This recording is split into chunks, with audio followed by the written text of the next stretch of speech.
So today we have quite a unique module about personality disorders. And when I wrote my first book, I wasn't even aware of personality disorders. And I added that module after, in 2012 in New York, I met a woman at a workshop and started a relationship with her, and it was really amazing at the beginning how much intimacy there was and the depth of the relationship. But then as the relationship progressed, I started really to struggle in the relationship, and it became very challenging for me. And after a year, she left. And I was devastated and humiliated and embarrassed, right? I'm the integral relationship guy. I'm supposed to know how to have a healthy relationship. And I failed in a way. I felt like a failure. And a few months, I think, after she left, I was in the UK to do a workshop there. And a man wanted to pick me up at the airport and picked me up, and we spent the day. And shortly after we got into the car, he said, "You know, Martin, I'm so interested in this because I've been married for many years." He was an older retired lawyer, and my wife had a borderline personality disorder. And so I studied for 20 years, went to congresses and got really to the depth of borderline personality disorder and told me about his experience. And the more he talked, I realized, oh my God, he's describing what I experienced in my relationship. And I was actually excited. And when I came back to the US, I called her and say, now I know what was going on, and we can work together and we can fix this. And she was outraged that I even dared to say something like that to her. And then a few years later, I dated another woman in Frankfurt, Germany, while I was still living in California. And I was so relieved that she didn't show these symptoms of a person with a borderline disorder. But then also she acted in really strange ways. And so I told a few months into the relationship a friend, and he said, well, Martin, I think you want to look up histrionic personality disorder. It sounds very much like that. And I looked it up on Wikipedia and I went like, ugh, what's happening here, right? Why am I all of a sudden attracted to these complex, seductive women, right? And these relationships were very exciting at the beginning. And as I, connected more with people and thought a little bit about this, I realized that as we become more empathetic and more conscious, I would say, and also more complex in our interior, right, as we evolve, we're also becoming more interesting to people and interested maybe in people who are very complex. And some of the people who are in the circles that we, or at least speaking for me, that I entered, like the Center for Spiritual Living or authentic relating groups or Tantra groups or all kinds of like personal development, sexual development, or spiritual groups, there seems to be a higher percentage of people with personality disorders than in groups that are interested in fishing or whatever, And so we will look at statistics later, and this is why I added this module, so that if you lead a group or if you are in these circles, right, that you are aware that there may be more people with personality disorders that you met in your life when you were not in these kind of groups, or if you're a coach, etc., etc. And I want to explicitly say, this is not about to label people, to judge people, to diagnose people, unless you're a professional therapist, but just to create awareness about some of these symptoms. And it is, of course, a wide spectrum. And as we look at that, we will talk a little bit more about that. So what are personality disorders? And we are referring to what's called the DSM, the American Diagnostic and Statistic Manual of the American Psychiatric Association, and they describe, in short, personality disorders, an enduring pattern. Right? So it's very important. So it's so what I learned about personality disorders is that there is a genetic component that people are predispositioned for these personality disorders. And then, like with all gene expression, they probably, in addition, had very traumatic childhoods, or at least adverse conditions during their early childhood that emphasized this genetic predisposition. And so we typically see those patterns to begin after puberty, after people start to get into intimate relationship and deepen friendships and things like that outside the family. And so that's why they say an enduring pattern of inner experience and behavior that deviates markedly from the expectation of the culture of the individual who exhibits it. So in other words, they're like everything are relational. So in certain contexts, these personality disorders will show themselves more, and in other contexts less. And what is considered normal maybe in one culture may be considered as deviating from the expectations of the culture. So we also need to see that a little bit in a cultural context. We're going to look at statistics, which are a little tricky because in general, in most countries, there's probably more women who are interested in going to therapy than men. And of course, these statistics can only rely on what they basically see in people who, then show up in health insurance reports and things like that. But in America, borderline disorder is slightly more women than men, statistically. Narcissism is twice as many men as women, and histrionic is 4 times as many women as men. So, but we'll look at the numbers again a little later. So that's the definition of the DSM.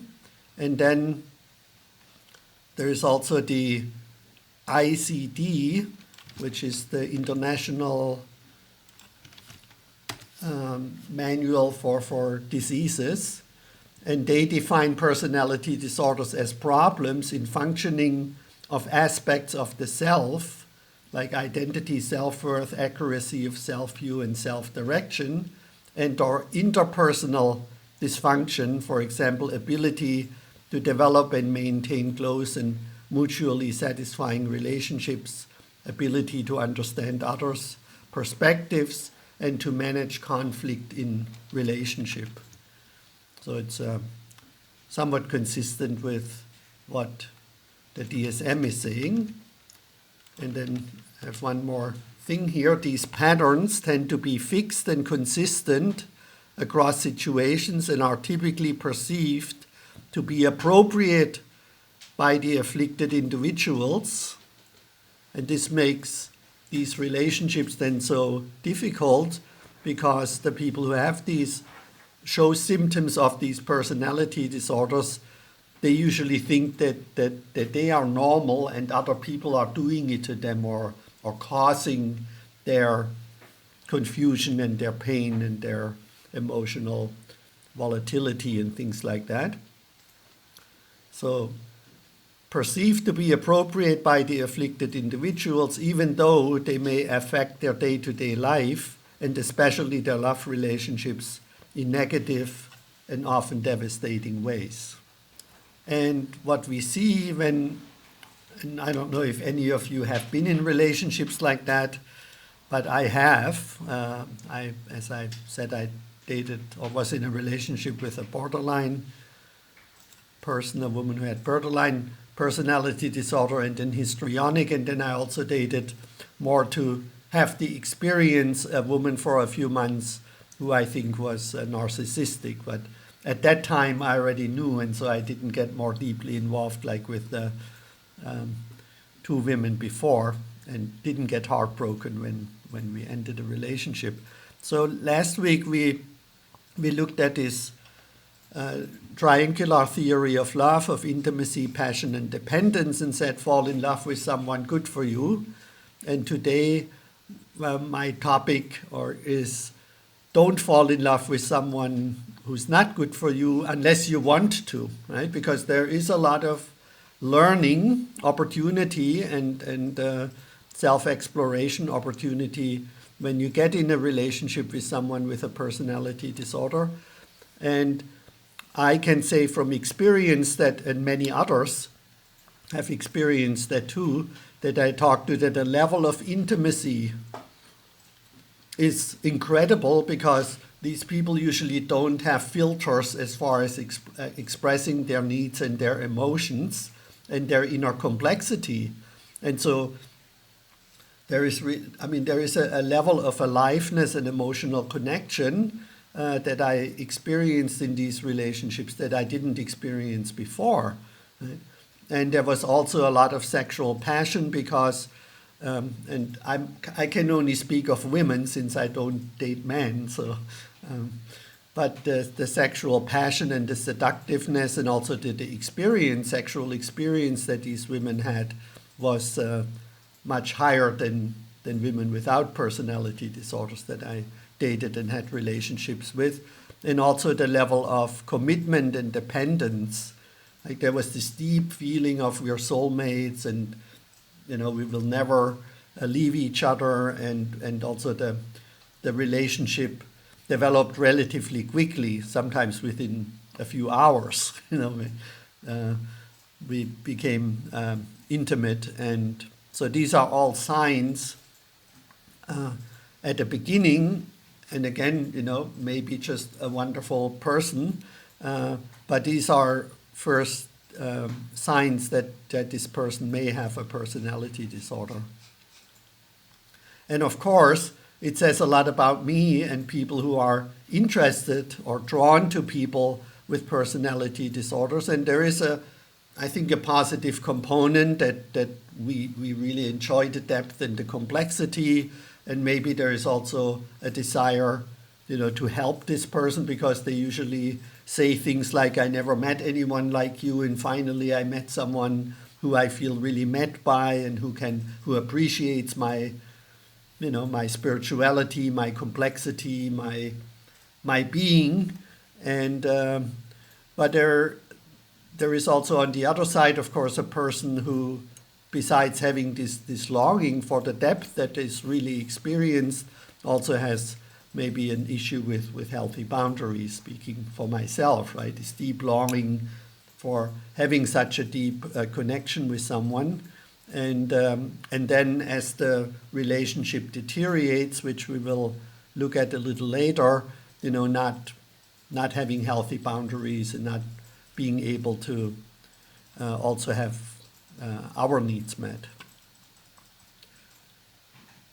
So that's how these relationships typically then begin and unfold, and again, why people in spiritual circles, in self-help groups, in tantra groups, whatnot, right? There is often a higher percentage of these people because they have so like a lifelong journey of trying to find help, right? I mean, it's not that they're unaware of their struggles. It's just like they're not realizing that they're struggling because of their own personality and their trauma and things they projected onto others. That's the big difference, right? And so they often seek these groups and seek these environments. So in the DSM, they have 3 clusters of personality disorders. In cluster A are the paranoid, the schizoid, the schizotypal, and they are not the typical people that we would meet in these groups that I just mentioned. Then there is the cluster B, the dramatic and the erratic, the antisocial, so they're also not so much in this group, but then the borderline, the histrionic, and the narcissistic. So these are the three that we're going to focus on today. And then there is also the cluster C, the anxious and the fearful. So there are the avoidant types, and we already talked about that when we talked about attachment styles and attachment theory. And then the dependent, that may be more leaning towards the anxious attachment styles, and then the obsessive compulsive. And so in the material, I have brief descriptions of the disorders we're not covering, just for those who are interested and maybe if this is new to you. So I'm going to zip through that. And then we're going to start with the borderline personality disorder, which here is a basic description, but we're going to use the list in the Diagnostic and Statistical Manual with the brief descriptions of the symptoms. And what I want to invite you to do is to, if you're interested in assessing yourself a little bit, how much, maybe on a scale from 1 to 10, of these, in this case, 13 symptoms, are you displaying, and maybe you've been in a relationship with someone who displayed some of these symptoms, or are in a relationship with someone, and then you can also self-assess you a little bit. What is the attraction, right? Are you attracted to someone who has, for example, extreme mood swings without any obvious reason? Because, that also brings out emotions in yourself and makes you more emotionally available, and maybe you enjoy the complexity and the emotional drama, right, that someone displays. So that's why we have these three columns here. And again, I want to emphasize, this is not that we diagnose people or that we label people or, not show compassion towards people. It's just for you to see, to what level you want to get involved romantically and sexually with someone who displays some or all of these symptoms, and so that you can have healthy boundaries, or also maybe support that person in ways that make you less dependent. And also what's important, therapists who are trained for years in this, right, they just use this as pointers, of course, and someone has to display about 90%, so that would be 11 out of the 13, to be then potentially diagnosed as having a borderline personality disorder. So it's not that one or two symptoms here then already would have a professional diagnose them as such. But these extreme mood swings without obvious reasons are people, that they just all of a sudden get sad, or they start crying, right? And when you say what's going on, what happened, right? They don't know. They're just I'm just sad, or I feel desperate, or whatever the feelings are, right? And so that's one giveaway, and they display an uncertainty about who they are and what they want. And so that the way I experience that is that, first, this woman, she really wanted to be with me, and even though I told her, you're too young, and et cetera, she was really convinced that she wants to share my passion of the integral relationship vision and work with me. And then, a few weeks into the relationship, say, I'm not sure if I want to do that. Maybe, I want to work with children. And then she wanted to move back to their home country, maybe. And so with increasing frequency, there was she just didn't know what she wanted, and also really who she was. And she was in different therapy groups and or interested in different forms of therapies. And so that was interesting on one side, because she also shared this interest in exploring herself and others, but it changed all the time. It was not consistent. And then that goes along with the rapid changes in interests and values. And since I was very clear about, what my passion and my purpose is, and the work I want to do, that was really challenging and really confusing. Frantic efforts to avoid real or imagined abandonment.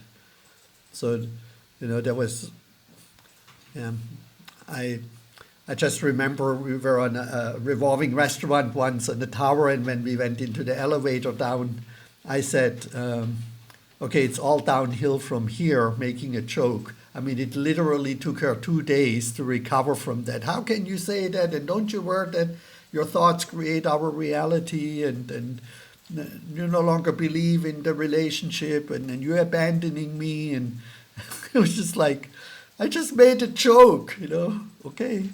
But so, so she got very easily challenged and thought, the relationship will end. On the other side, when I wanted to deepen the relationship, she always sometimes also said, well, I'm not ready for this, and I'm not trusting you yet, and things like that. A pattern of intense and unstable relationships with family, friends, and loved ones, often swinging from extreme closeness and love and idealization to extreme dislike or anger.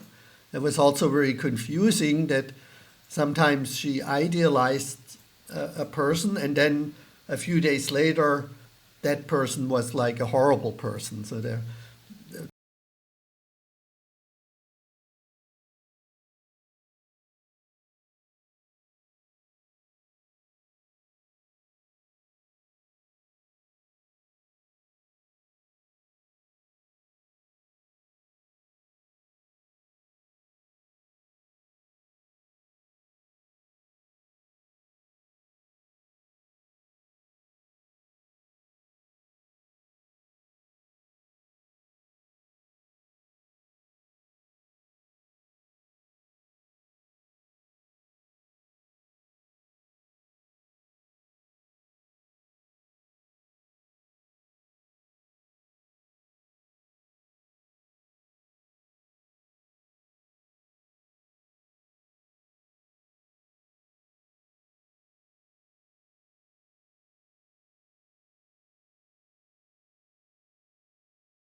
And as an example, Princess Diana, was diagnosed with a BPD, and also Marilyn Monroe, who ended up killing herself, right? So what's often interesting is that in public life, they don't show these symptoms. It's only when they get into intimate relationships where they display these symptoms, and then often they blame their partner for being this horrible person, and everybody else around them says, wow, what's wrong with Martin, right? Because you're this nice, wonderful, vulnerable, sensitive, spiritual, cute person, right? And so it's obvious that your partner, right, is the evil person, because they never see all the drama that's happening inside the relationship behind closed doors. Then let's move on to the histrionic personality disorder. And even though I was then aware of borderline personality disorder, I never even had heard the word histrionic, right? People go like, and this word does not come from hysteria. The histrio actually means actor in Greek, in ancient Greek. So it's in acting is the root of this word. And we can just go to the list of symptoms, but people with histrionic personality disorder are usually high functioning, both socially and professionally. And they often fail, like the people with borderline disorder, to see their own personality or personal situation as realistically, and instead traumatize and exaggerate their difficulties. And they often go through frequent job changes and many consecutive sexual relationships, as they become easily bored and may prefer withdrawing from frustration instead of facing challenges and uncomfortable feelings. So that also sounds a little bit like an Enneagram type 7. So again, we need to really look at a lot of these symptoms in order to see if someone has a histrionic personality disorder. And again, I unknowingly dated a woman who actually then went into therapy and was professionally diagnosed as having the histrionic personality disorder. And she actually found that really exciting, right? which is odd, right? She thought it was great that she's histrionic, because she said, that makes me a really successful and interesting person. So even though she accepted the diagnosis, she still didn't think that it was a problem for other people, right? Or for her. So that's sort of like the strange twist around that. I still think my former girlfriend, even though she was in denial about it, she still thinks that she's just this unique, special person. And a lot of other people think that about her, right? But boy, if you get into a relationship with her, all hell breaks loose.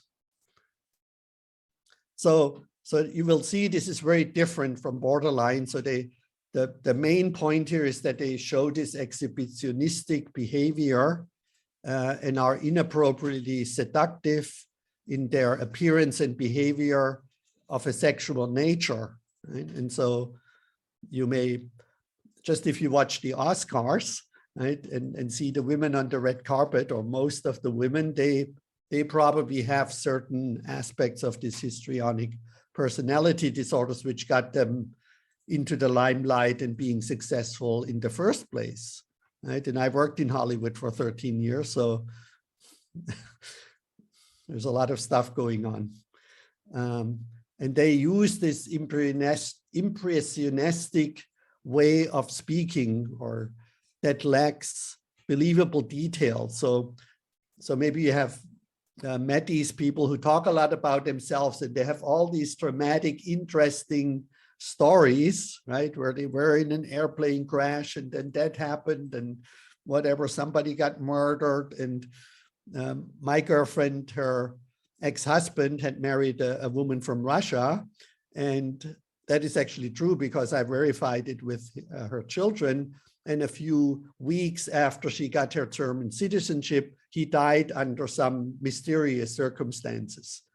And my girlfriend, and she was convinced that he was killed by the Russian mafia so that his then second wife would get his money, right? And that was just like blown totally out of proportion. And almost every day she had some kind of dramatic story to tell. And then this constant seeking of reassurance or approval, like how smart, how pretty, how interesting she is, how sexy she is. Excessive sensitivity to criticism or disapproval, right? So whenever, yeah, you get the idea, somebody criticized or questioned her, she was pushing back very hard. Pride of own personality and unwillingness to change, and viewing any change as threat. Using somatic symptoms of physical illness to garner attention. And again, you see it's all about being the center of attention. Number 8, low tolerance for frustration or delayed gratification. Right? So it's all, you get sort of like a picture, and rapidly shifting emotional states that may appear superficial or exaggerated. So a borderline person, when they go into these emotional states, you kind of feel it if you're sensitive, right? They're really suffering. And if you're an empath, if you're compassionate, that touches you and creates in a way an intimate connection, while the histrionic person, it's all theater. You just don't buy into it, right? It just feels like superficial and exaggerated and more like a performance than really being connected with a deeper inner suffering or pain. The tendency to believe that relationships are more intimate than they actually are. It was really interesting that she always told about all these men who are interested in her and who she's friends with, and she wanted to invite them all one evening, get to know me, and nobody showed up. And it was pretty obvious that there was a very distorted image. Making rash decisions. So that was also a phenomenon. By the way, I took her to a trade show where we had a booth once, and she was really great in working in the booth, because she was just like hitting on the man, and she had no filter about approaching people, right? And since this was a very male-dominated industry, her kind of like sexiness and flirtiness and was actually really great, in a way. Blaming personal failures or disappointments on others, right? It's never their fault. It's always other people. And being easily influenced by others, especially those who treat them approvingly. So it's not that they're fundamentally changing, but they're taking on sort of like, oh, this person just told me that if you eat this, you're going to die, or if you do that. And you always went like, this is total bullshit, right? But they were, oh no, this is my friend, and I trust this person, he's really smart and whatever. But then if somebody the next day would say exactly the opposite thing, they would change their opinion again. And being overly dramatic and emotional, again, this kind of theatrical, and influenced easily by others or circumstances. So you see they're kind of similar, this emotional lability and shallowness. And makeup, physical appearance, is used to draw attention to self. So there may be also a certain amount of people who do cosmetic surgery, who have this disorder, be very obsessed with their body. Maybe males, are bodybuilders and things, and showing themselves off with, their chest and stuff like that. And then exaggerate emotions and theatrical. So very different from people with borderline disorder. And the problem in relationships here is, again, this, that there's just no stability. You never really know who you're going to meet from one day to the other.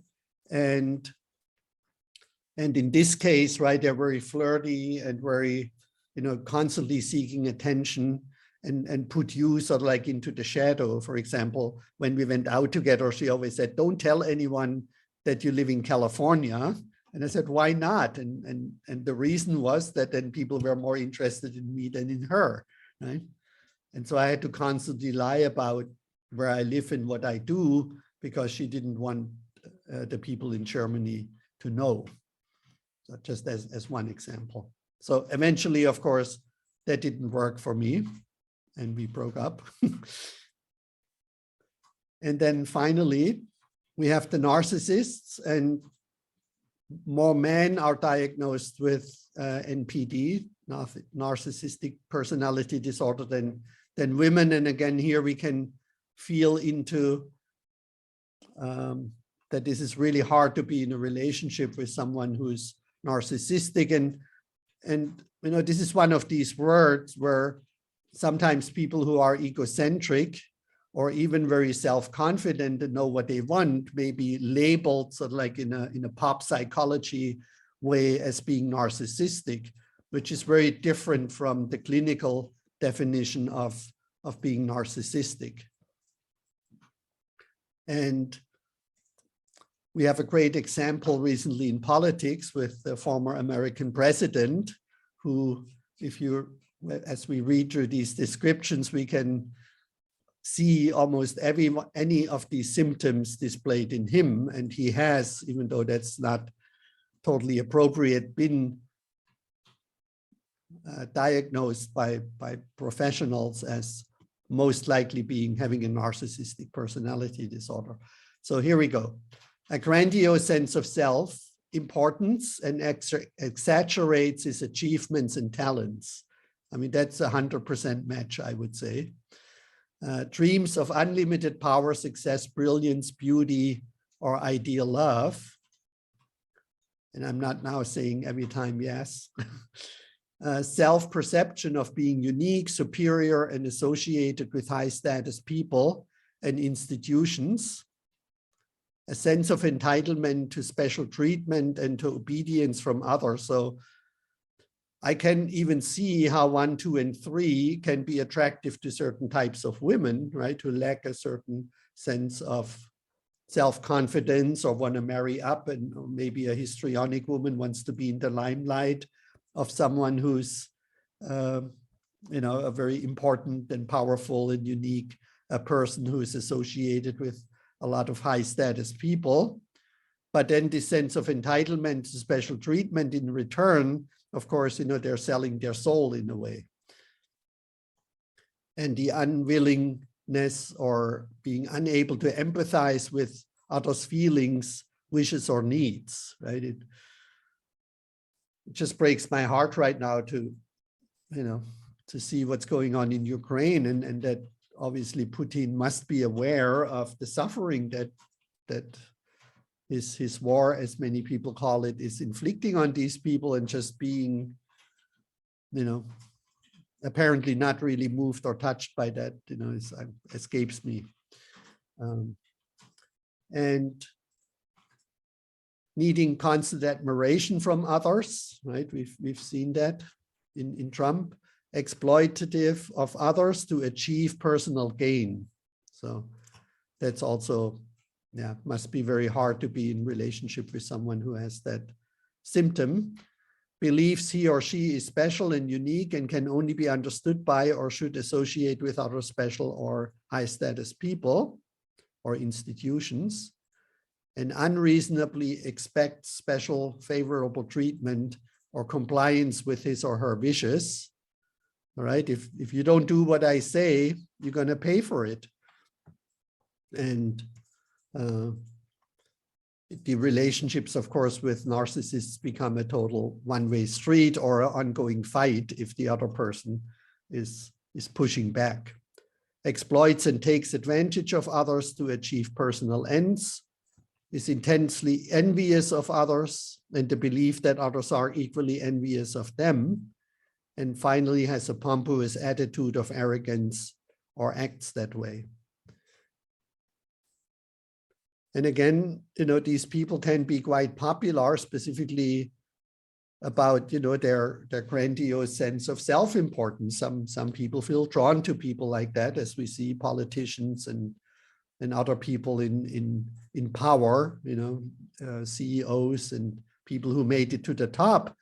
They're often showing some of these narcissistic behaviors, and then, they are really powerful and successful and wealthy, et cetera, because of course they don't give a shit about the people that they had to leave behind. And so not surprisingly, more men are diagnosed with these symptoms. So numbers, as you see, are hard to come by, and they vary largely depending on, if somebody says, if you haven't tried 5 times to kill yourself, you don't have a borderline personality disorder, right? That would be so like one extreme measure for diagnosis. Then other people would be more flexible and say, well, if you haven't had any healthy, sustainable relationship and you're very moody and, feel emptiness and not knowing what you want, that already qualifies you to be diagnosed with a borderline personality disorder. And I'm not being the judge here. I'm just want to share the information so you can make your own choice if you want to be in relationship with someone who shows some of these symptoms or not. So numbers go from 2.7%, to 5.9 in the US, the official numbers, 6.2% for narcissistic personality disorder, and 2 to 3% for histrionic. That's why maybe you haven't heard about histrionic, because it's not as prevalent or doesn't get diagnosed that often. Right? Again, very often histrionic people, they appear to be very successful and popular.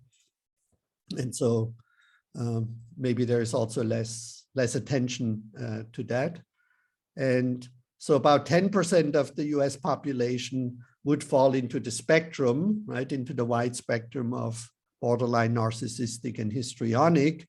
And as I said before, since I'm very convinced that there is a much higher percentage of these people showing up in the wide range of self-help and spiritual groups, and if you happen to be single and out dating, specifically in these groups, there is probably a 20-30% chance that you may date someone who is on the spectrum of one or a combination of these disorders. And that's why I put this into my second book and into this training. And that does not, maybe not personally pertain to you, but if you work in this field or have friends in this field, I would have been very grateful if somebody earlier on would have pointed that out to me. That doesn't mean that I wouldn't have gone into these relationships, because they've been really valuable, but I would have been more open-eyed and a little bit more careful about the eventual outcome and problems that emerged. And so here are the gender breakdowns. And again, we need to be very careful, as Suze just said, 50% women and 40% men with borderline, 62% men with narcissistic versus 38, and then about 4 times as many women histrionic as men. And so these symptoms, as I said a few times now, they usually only show up when these people get into intimate relationships. So it's, we need to be careful to judge people who are in relationships with people with personality disorders, and the afflicted person is talking very badly about their partner and blaming them for their suffering. So it sometimes is the other way around. So here is more description about how this shows up in